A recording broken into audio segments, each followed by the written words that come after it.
I'm gripping the steering wheel of my '09 Ford pickup so hard my knuckles have gone white.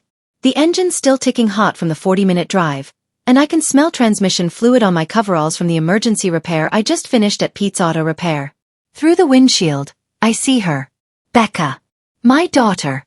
She's walking toward my truck in her white graduation dress, hair perfect, makeup flawless.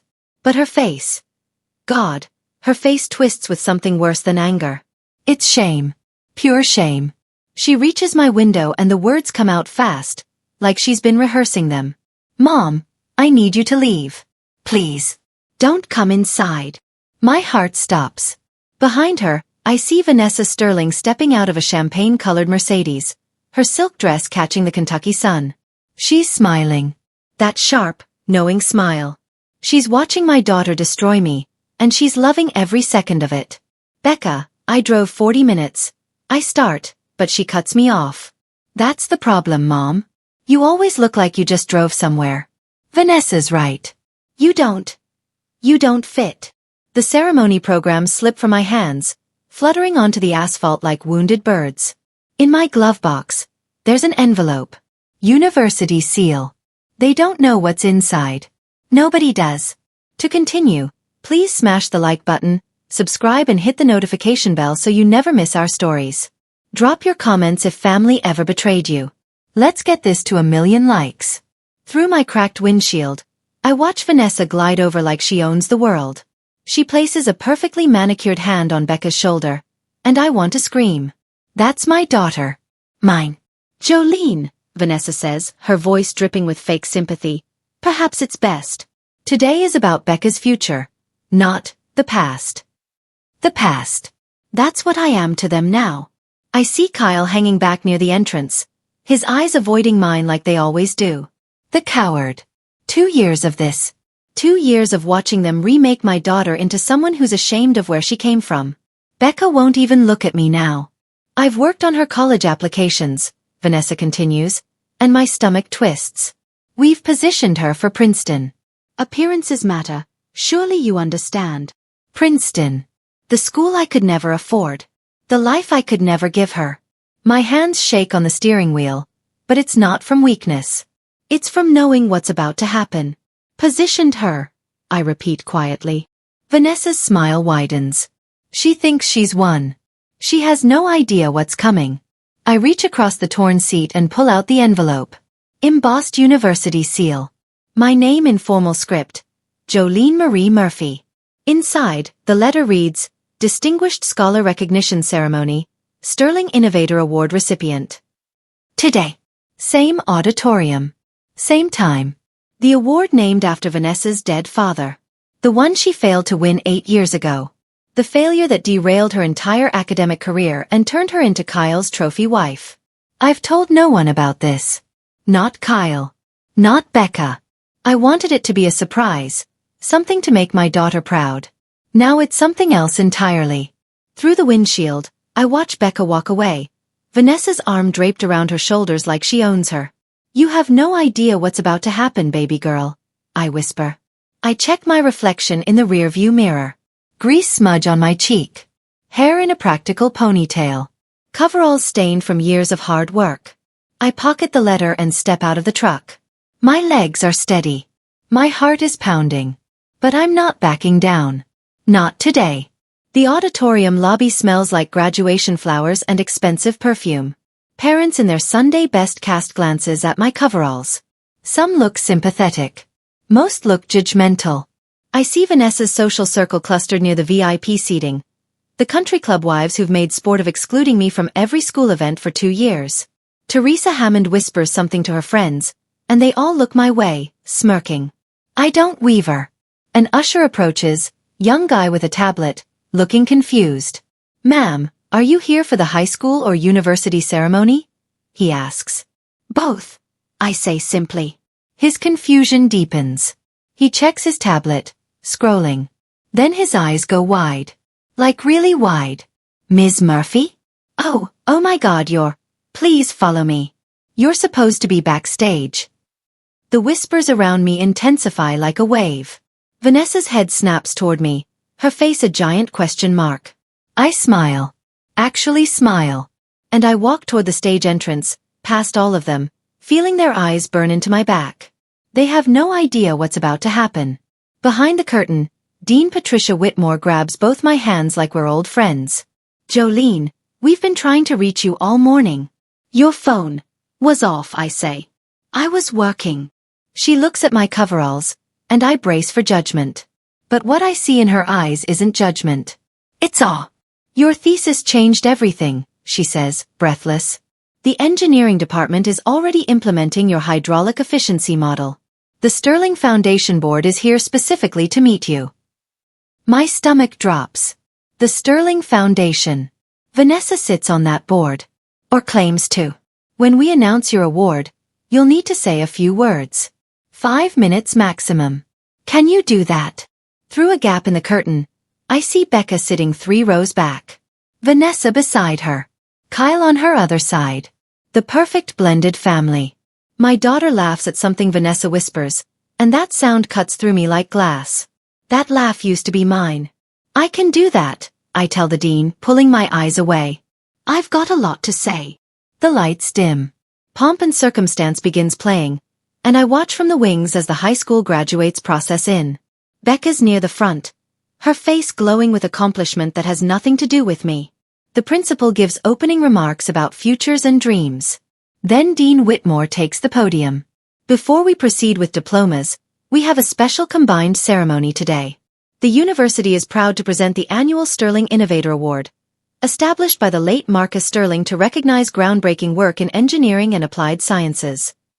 The giant screen behind her lights up with Marcus Sterling's photograph. Vanessa's father, who built a pharmaceutical empire and donated millions before his death. I see Vanessa sit straighter in her seat, basking in reflected glory like it's sunshine. The dean continues. 8 years ago, this award went unclaimed. No candidate met Marcus's rigorous standards. Vanessa's smile falters. Just slightly. That was her year. Her very public failure.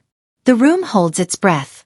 "This year," the dean says, "we found someone extraordinary." The Sterling Innovator Award, including a $500,000 research grant and fellowship, goes to Jolene Marie Murphy. The auditorium erupts. Gasps. Applause. Confusion rippling through the crowd like electricity. My name appears on the giant screen. My thesis title underneath, Hydraulic Efficiency Systems for Low-Resource Manufacturing Applications. My photo, taken last week, in business attire they provided, looking nothing like the woman in coveralls standing backstage. I step onto the stage. My legs are steady despite my heart hammering against my ribs. The spotlight finds me, and I'm blinded for a second. Then I see her. Becca's face. Her mouth literally hanging open, frozen in complete shock. Vanessa has gone white as her own designer dress. Kyle looks like someone just punched him in the stomach. Teresa Hammond's jaw is on the floor. Dean Whitmore hands me a crystal award that probably costs more than my truck. Ms. Murphy has spent 5 years completing her bachelor's and master's degrees while working full-time as an auto mechanic to support her daughter. Her achievement represents everything Marcus Sterling believed in, brilliance rising from dedication. I step to the microphone, the award heavy in my hands. 1,000 faces stare up at me, waiting. I find Becca. Only Becca. "Thank you, Dean Whitmore. Thank you to the Sterling Foundation." My voice doesn't shake. 5 years of night classes taught me how to be tired but steady. 5 years ago, I was divorced, broke, and terrified I couldn't give my daughter the life she deserved. So I made a choice. I worked the day shift at Pete's Auto Repair, then drove 40 minutes to night classes, then came home to study while my daughter slept. I missed nothing. Not one basketball game, not one parent conference, not one moment I could steal with her. I watch Becca's face crumple. Tears start streaming down her cheeks, ruining her makeup. I never told her because I wanted to surprise her today. I wanted her to see that education has no dress code, that brilliance doesn't require country club memberships, that a mother's love looks like grease under her fingernails and exhaustion in her bones. The tears are really coming now. I almost didn't come today. My daughter asked me not to. She said I embarrassed her. The auditorium goes silent. Deadly. Completely silent. Please smash the like button, subscribe and hit the notification bell so you never miss our stories. Drop your comments if family ever betrayed you. But I came anyway. I continue, my voice stronger now, because embarrassment is temporary. Regret is forever. And I never want my daughter to look back and wonder if her mother loved her enough to show up, even when it was hard. I set the award down on the podium. This honor belongs to every parent who works 2 jobs, who sacrifices sleep for their children's dreams, who stays up late helping with homework after 12-hour shifts. We are not embarrassments. We are miracles. The applause is thunderous. People are standing. Some are crying. I walk off the stage, not toward the wings, but directly toward the audience seating. Toward Becca. But Vanessa rises first, blocking the aisle. Her face is twisted with something between rage and panic. How touching, she says, loud enough for people nearby to hear. Though I wonder if the foundation board knows that this miracle has been receiving financial assistance from undisclosed sources. My blood goes cold. What? I've done the math, Jolene. Your mechanic's salary couldn't have covered tuition and Becca's expenses. Who's been funding your little education project? She's lying. Creating doubt. Trying to destroy this moment. But her hand is shaking. And I realize, she's terrified. Dean Whitmore appears at my elbow like a guardian angel, tablet in hand. Mrs. Sterling, I can assure you we've thoroughly vetted Ms. Murphy's financial records. Every dollar is accounted for. Student loans, grants, and her own earnings. Vanessa's smile turns brittle, like it might crack and fall off her face. Of course. I just wanted to ensure. Though while we're discussing finances, the dean continues, her voice cooling like ice forming, your own credentials for the foundation board have come under recent scrutiny. The audit committee has some questions about your listed degrees. The air in the room changes. Shifts. Vanessa goes very still. I don't know what you mean, she says, but her voice wavers. Your CV claims a master's degree from Oxford. Our verification process found no record of your graduation. The words land like bombs in the silence. People are staring now. Really staring. Kyle stands up, confusion all over his face. Vanessa, what is she talking about? But Vanessa is already backing away, her perfect facade crumbling like wet paper. And I see it in her eyes, the pure terror of someone whose entire house of cards is collapsing. Right here. Right now. In front of everyone. I finally reach Becca. She's sitting frozen in her seat, tears streaming, makeup completely ruined. Mom, she starts, but I cut her off. Not here, I whisper. Not now. But she grabs my hand. It's the first time she's touched me voluntarily in months, and the feeling almost breaks me. I didn't know, Mom. I swear to God I didn't know. Around us, chaos is erupting. Vanessa is arguing with foundation board members who've appeared like sharks smelling blood in the water. Kyle is trying to calm her down, but she's unraveling, her voice rising higher and higher. This is a witch hunt. Because I didn't win this ridiculous award years ago, you're trying to destroy me. Nobody's destroying you, Dean Whitmore says calmly, deadly calm. We're simply asking you to verify your credentials. I don't have to verify anything. My father built this foundation. My family donates millions. Your father's foundation, a silver-haired man in an expensive suit corrects her. He turns and extends his hand to me. Ms. Murphy, I'm Gerald Beckham, chairman of the Sterling Foundation Board. We need to speak privately. Now. The way he says it makes my blood run cold. Gerald Beckham leads me to an empty conference room backstage. Dean Whitmore follows. Becca refuses to let go of my hand, so she comes too, her fingers gripping mine like a lifeline. Ms. Murphy, what I'm about to tell you cannot leave this room yet. His voice is grave. Serious. We've been investigating Vanessa Sterling for 6 months. My stomach drops through the floor. For what? Embezzlement. She's been siphoning foundation funds into personal accounts. Nearly $2 million over 3 years. We've also discovered she's been falsifying grant applications, listing fake recipients and pocketing the money. Becca makes a small wounded sound beside me. Mr. Beckham continues. Your award today? It was the trigger we needed. We knew Vanessa would react, potentially expose herself further. And she did. I feel sick. Actually sick. You used me? We gave you what you earned, he says firmly, looking me straight in the eye. But yes, we anticipated her response. She's been obsessed with this award since her failure 8 years ago. Her father's disappointment in her was profound, public. It drove her to desperate measures. Desperate measures. Like destroying people's lives. Like destroying my daughter's future. We're alone in my truck now. Ceremony completely abandoned. Becca is sobbing into her hands so hard her whole body shakes. She helped me with everything, Mom. My college applications, my essays, my scholarship forms. What if? She can't finish the sentence. Can't say the words. But the horror is dawning on her face. What if she sabotaged them? I finish gently. Becca looks at me with eyes wide with terror. Pure terror. Call Princeton, I say quietly. Right now. Her hands shake as she dials admissions on my phone. I can hear the conversation. Watch her face transform from hope to devastation in real time. They never received my application, she whispers, the phone dropping from her hand. They have no record of me at all. The silence is deafening. She told me I was in. Early decision. She showed me an acceptance letter.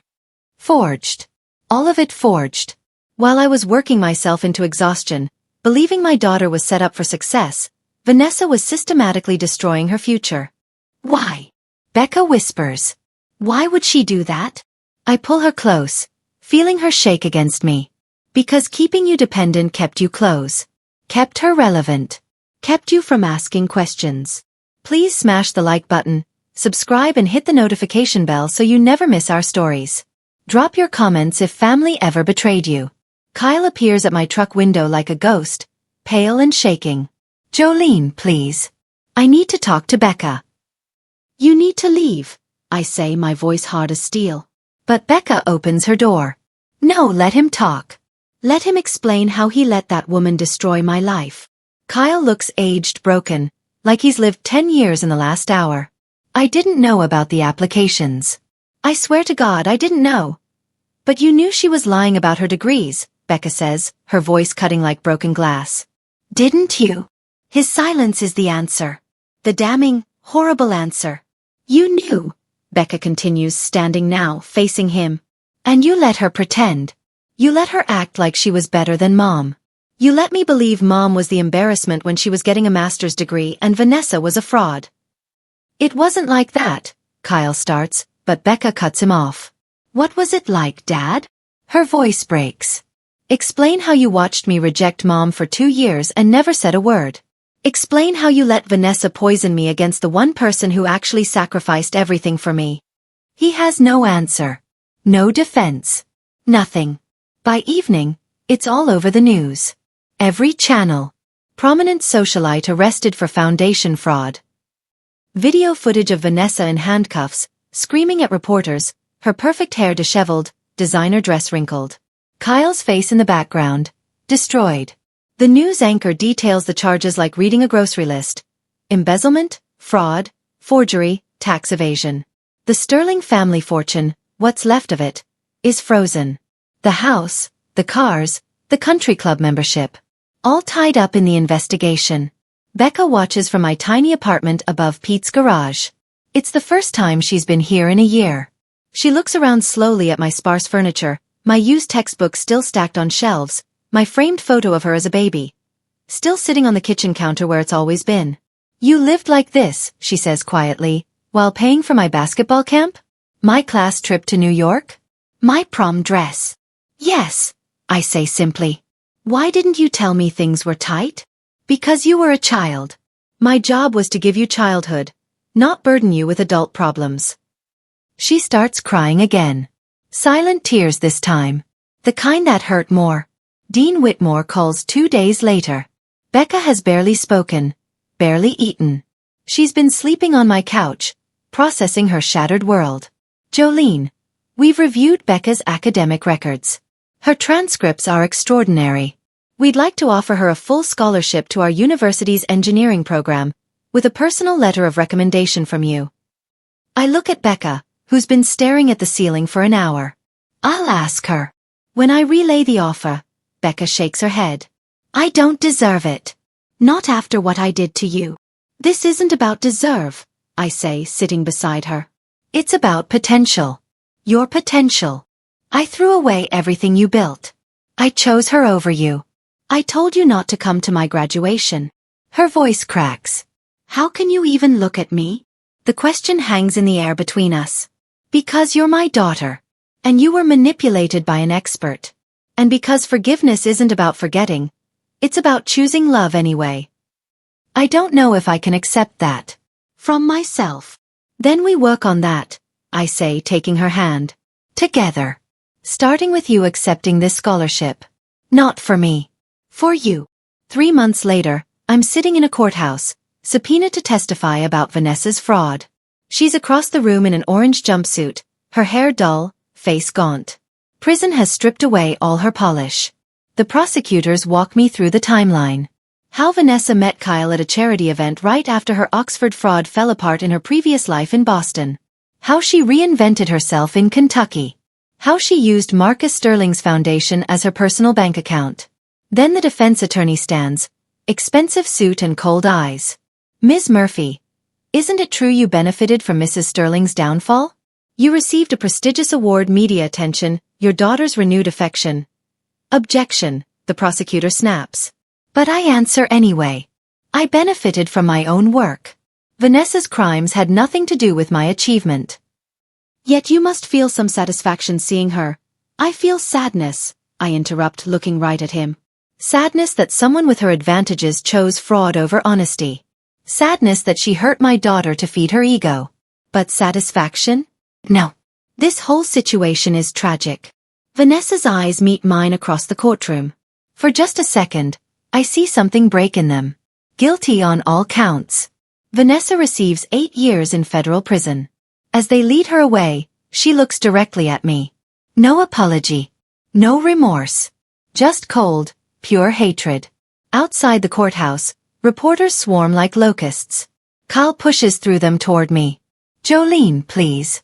I need to tell you something. Something I should have said 2 years ago. Becca tenses beside me, her hand gripping mine. Kyle's hands shake.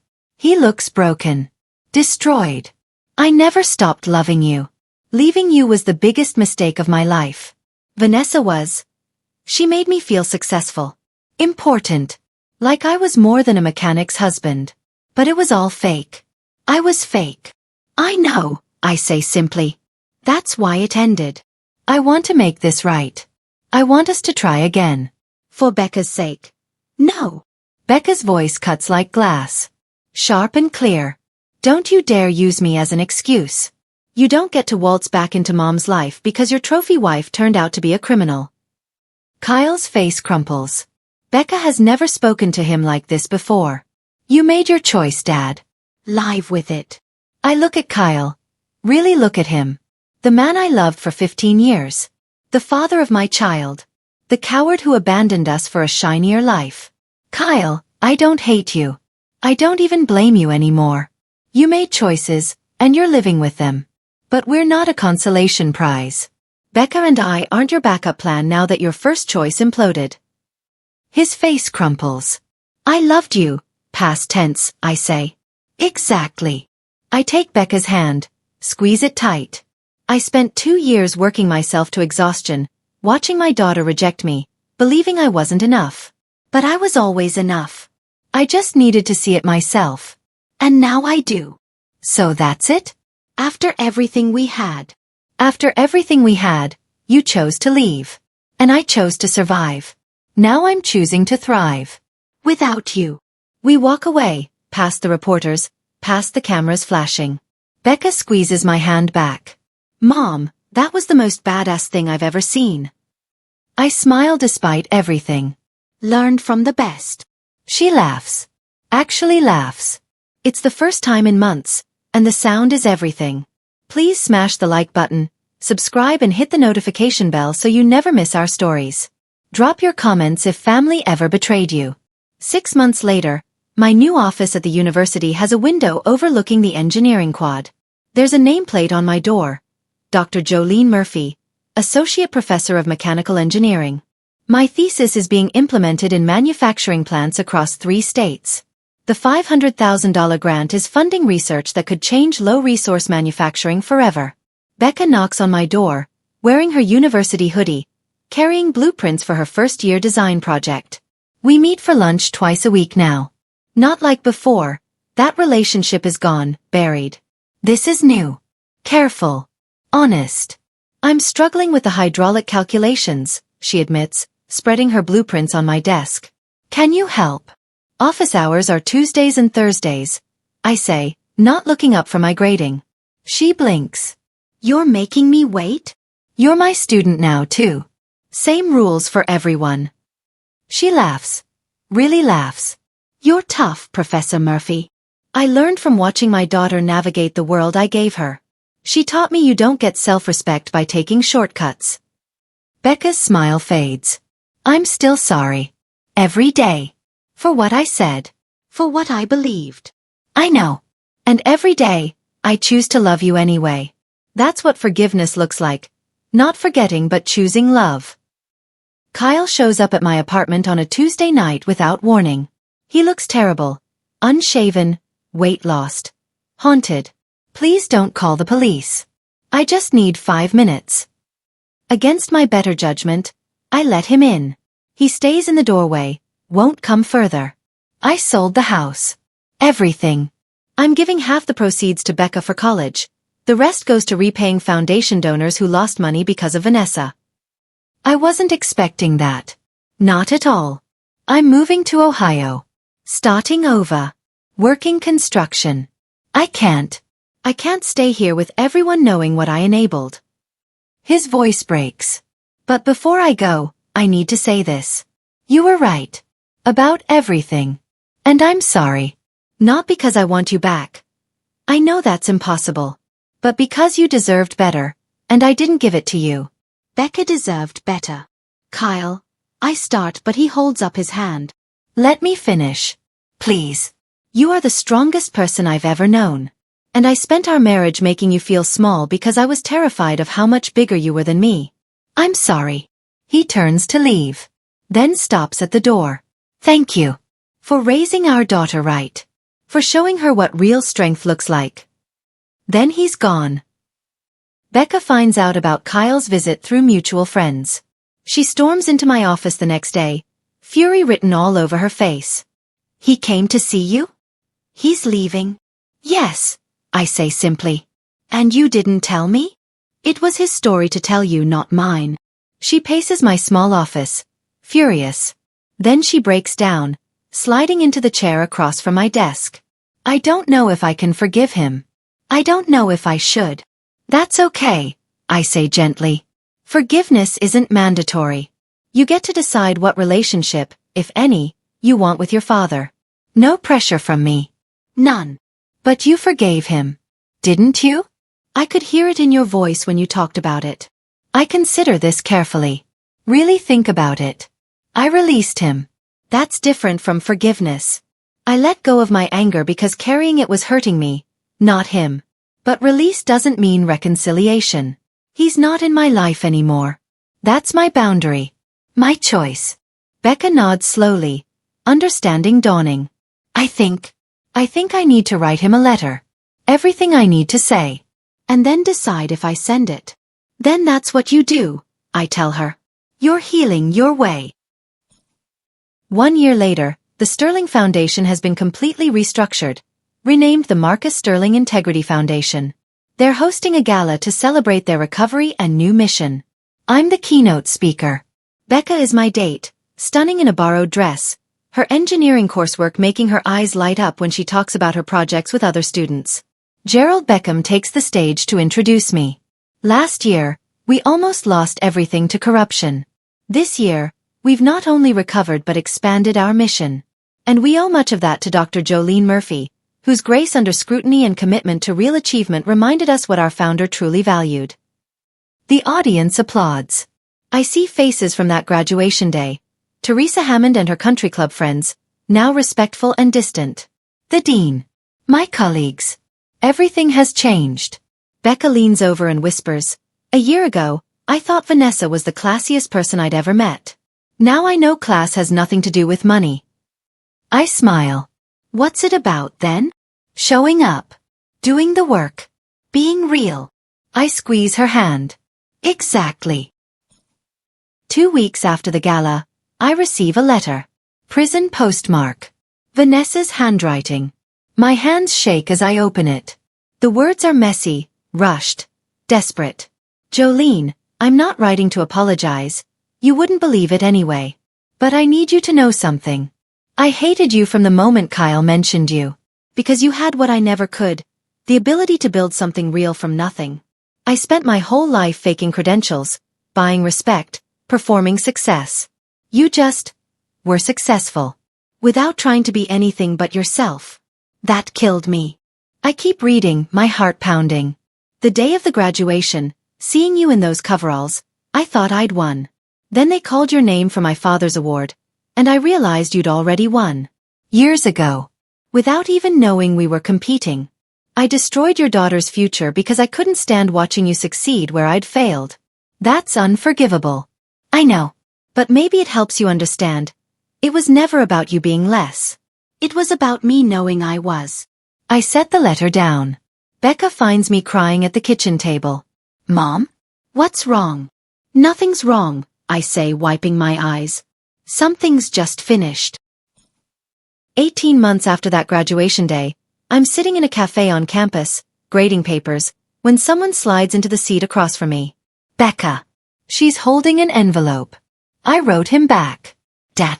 I told him I'm not ready for a relationship yet. Maybe someday. But right now, I need to focus on becoming someone I'm proud of. Someone like you.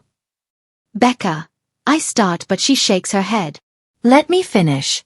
I also told him that if he ever wants to prove he's changed, the way to do it isn't through me. It's through living a life of integrity. Quietly. Without expecting recognition or forgiveness. Just being better. She slides another envelope across the table. But I wrote you something too. I open it with trembling hands. It's not a letter. It's a drawing. Detailed, technical, beautiful. A blueprint for a hydraulic system, annotated in her careful handwriting. At the bottom, in small letters. Thank you for teaching me that real engineering means building something that lasts, even when nobody's watching. And thank you for being the strongest foundation anyone could ask for. I love you, Mom. Becca. I can't speak. Can't breathe. She reaches across and takes my hand. I know I can't undo what I said that day. But I'm going to spend the rest of my life building something worthy of the mother who never gave up on me. Even when I gave up on her. We sit there, hands clasped, while students flow around us like a river. 2 engineers. 2 women who know what it means to build from nothing.